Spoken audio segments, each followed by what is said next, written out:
在装电的时候一定要确定，不然的话，那个风棒那个油费、热值，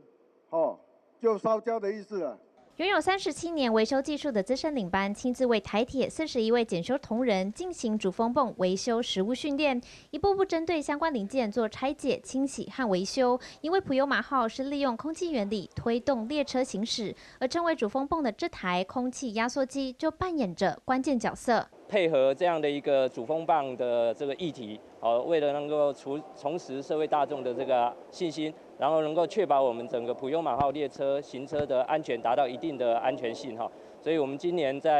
希望今年能够全部来全面完成整个18编组的这个普悠玛号列车的主风棒的拆解、清理跟检修的工作。去年不幸发生1021普悠玛翻车事故，经过行政院调查发现，其中主要影响原因就在于主风泵里的零件功能失调，原定明年才要进行6年一次的大修工程，台铁局决定提前1年进行全面最高等级的保养工作，而整个维修过程也首次在30号对外公开。中空丝膜是一个油跟空气分离器，那非常精密的，所以也要能够研判它是不是有曾经过热的现象。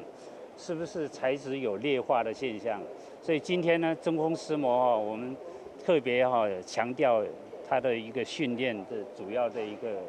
项目之一啊。因为这是我们所属的段里的一个车辆，所以我们上级一直在叮咛我们要做很落实而且很切实的这样子做。这一阵子我们也都几乎的所有的主风舵已经都。全部都已经更换新的，所以到目前就都非常的应该是很正常，而且保养的非常良好。检修同仁实地操作拆解与清洗主风泵所有零件，为的就是希望不让憾事再度发生。台铁局也预计所有18组普悠玛列车将要在今年10月21号之前全部确实检修完成。原视新闻记者乌溜许家荣桃园杨梅采访报道。